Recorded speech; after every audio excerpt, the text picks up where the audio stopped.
Orson Welles' first significant introduction to the public was a feature story in a regional newspaper headlined, "Cartoonist, Actor, Poet, and Only 10." That was only the start.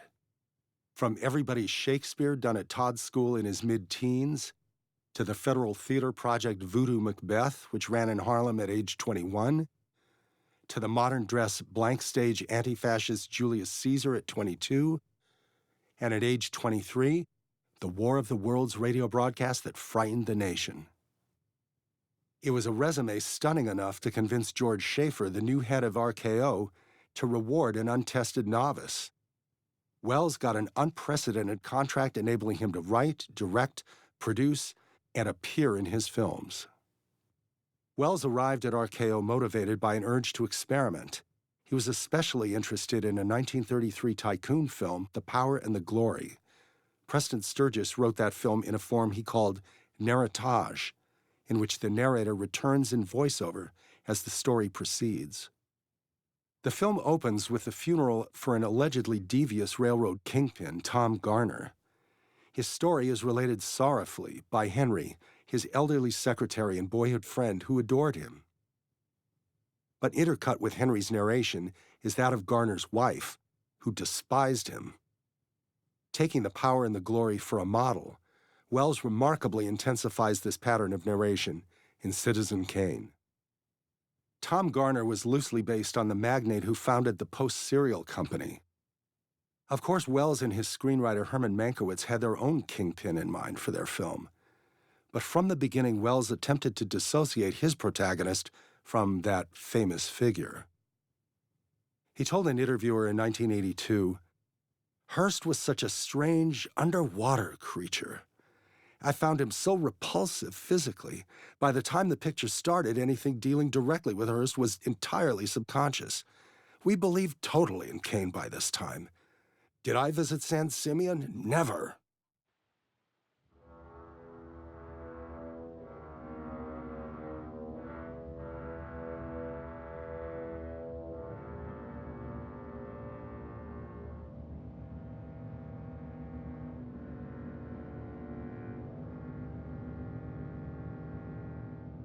Surely, though, might not the estate at the film's opening be taken as a grotesque travesty of San Simeon?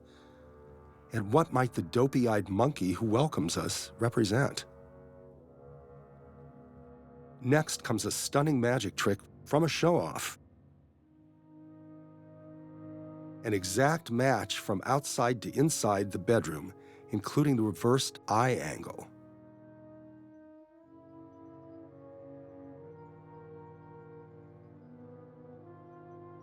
A whispery rosebud. What is rosebud? Of course, it's literally Kane's boyhood sled, said by some to be derived from screenwriter Mankiewicz's childhood. But what does it mean? People, viewers, writers, critics have not been shy about offering their ideas as to that. Welles himself famously told Dilys Powell of the London Sunday Times in 1963 that the rosebud gimmick is what I like least about the movie. It's dollar book Freud. In 1941, the RKO publicity team suggested in the film's press kit that local theaters place classified ads with the cryptic text, "Rosebud? Ask Citizen Kane." Neither of his two wives ever knew. Maybe the point is that it doesn't mean anything. Welles told Peter Bogdanovich that the sled was Herman Mankiewicz's idea, and he couldn't come up with a better one. Welles said, speaking of the drafts of Kane, "Rosebud remained because it was the only way we could find to get off, as they say in vaudeville. It manages to work, but I'm still not too keen about it." Jerry Tallmer, longtime Village Voice theater critic, felt the opposite.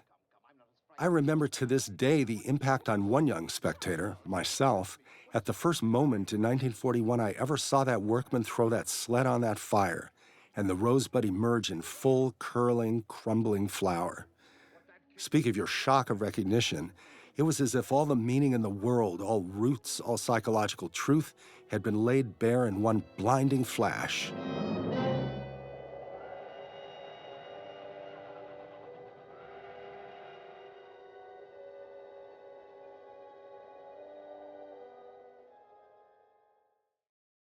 I wonder, you put all this stuff together, palaces, paintings, toys, and everything. What would it spell? Charles Foster Kane? Or Rosebud? How about it, Jerry? What's Rosebud? That's what he said when he died. Did you ever find out what it means? No, I didn't. What did you find out about him, Jerry? Not much, really. Andrew Saris wrote that, unlike the conventional mystery key, Rosebud is the answer to a man's life rather than his death.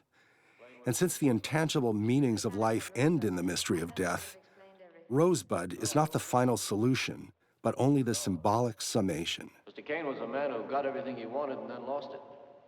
Maybe Rosebud was something he couldn't get or something he lost. Anyway, it wouldn't have explained anything. Of course, there were always the rumors that Rosebud had a more salacious symbolic meaning. Henry Miller wrote in a letter to Aeneas Nin, "I have seen Citizen Kane a second time last night, and it seemed even better than the first time. Do see it. The part that concerns Marion Davies is very wonderful, cruel, terrible in its implications. And tell me what you think Rosebud means. I have a good clue myself." Wells himself once told an interviewer, "I knew that Rosebud was Hearst's pet name for Marion Davies' sex," then answered the interviewer's questioning look with an emphatic, "Her C word, her C word." News on the march! News on the March is a takeoff on The March of Time, a popular newsreel series made by Time Inc. and distributed by RKO Studios to movie theaters. The convincing combination of authenticity and boisterousness in the News on the March sequence is a result of the direct involvement of Ray Collins, who plays boss Jim Geddes in Citizen Kane, but who also served in a managerial position with the newsreel series. Not only that, Agnes Moorehead, Everett Sloan, and Paul Stewart had acted for it. Composer Bernard Herrmann says he took the score for the newsreel from the RKO files. The RKO newsreel team even edited News on the March, the only part of the film not edited by Robert Wise. Of course, what sets the film in motion is that the newsreel is unsatisfying, incomplete, not the full story of a great man's life. And the problems will be fixed when the reporter finds the answer to Rosebud. Rosebud, dead or alive. It'll probably turn out to be a very simple thing. Acts 2, 3, and 4, which are clusters of dramatic scenes, many featuring largely unknown Mercury performers, Moorehead, Sloan, Erskine Sanford, Paul Stewart, Ruth Warwick. But Rosebud remains elusive. Mercury Theater releases were identified as Orson Welles productions.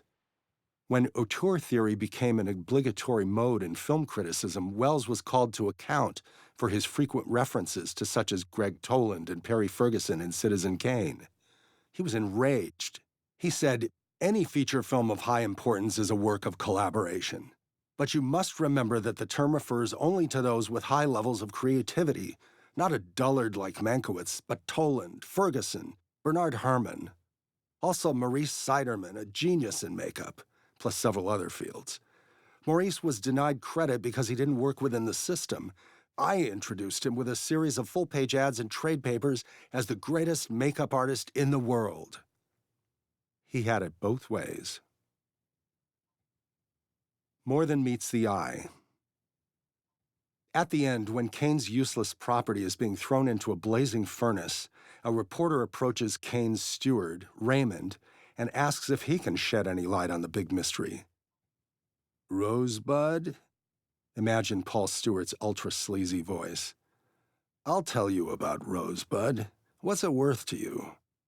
And to a workman, brusquely, "Throw that junk in."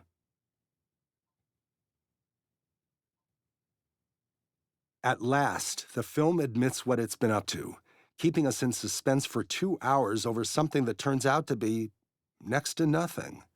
It's been a wondrous display of stylistics, but does the film say anything meaningful? Albert Camus' The Myth of Sisyphus, which came out the year after Citizen Kane, provides a phenomenal context. The original Sisyphus committed a sin against his God and was being punished. The modern Sisyphus is an existentialist, driven only by himself and his innate desire to search for something outside, an essence.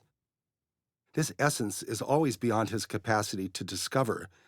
Hence, his quest for life is absurd, though one can have a fleeting pleasure in daily experiences.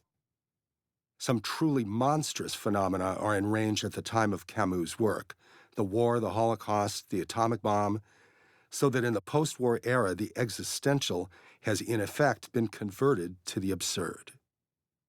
Wells himself did use the word existentialist, but did not seriously profess to be one. In addition to whatever else, Citizen Kane is, at bottom, a sign of its times. But Citizen Kane kept pace with the times. First crowned the #1 film in the prestigious Sight and Sound poll in 1962, and again 1972, 1982, 1992, 2002, though perhaps a sign of the changing times, #2 behind Vertigo in 2012. Nevertheless, Kane was undeterred in its rise to the status of unapproachable, at least apparently so. Can life follow art? One evening in the late 1970s, a night watchman at RKO came across a pile of discards intended for the furnace, stacked outside the property warehouse on the back lot. On top of the pile was an odd-shaped item, its red shade barely visible underneath the dust. Aha, could it be? He zealously rescued it and offered it for sale, but doubts about its authenticity prevented him from getting any substantial offers. Finally, the gentleman, whose name was actually Wells, believe it or not, sold it for $5,000 to an astute young man. This young man managed to authenticate it, including a statement from the RKO craftsman who had built it, sufficiently to convince Sotheby's New York to feature it at auction. Fastidiously ornamented and on its own rolling vehicle, it was brought out to oohs and ahs as a prologue. It brought even louder reactions when it came out for sale again as the last of 261 items. 10, 12, 20, 35, 48, 55, sold $55,000. The identity of the person who won the auction was revealed by a Southern lady on a payphone outside the auction hall who dejectedly told her Texas oil tycoon husband that they had been outbid by some guy named Spielberg.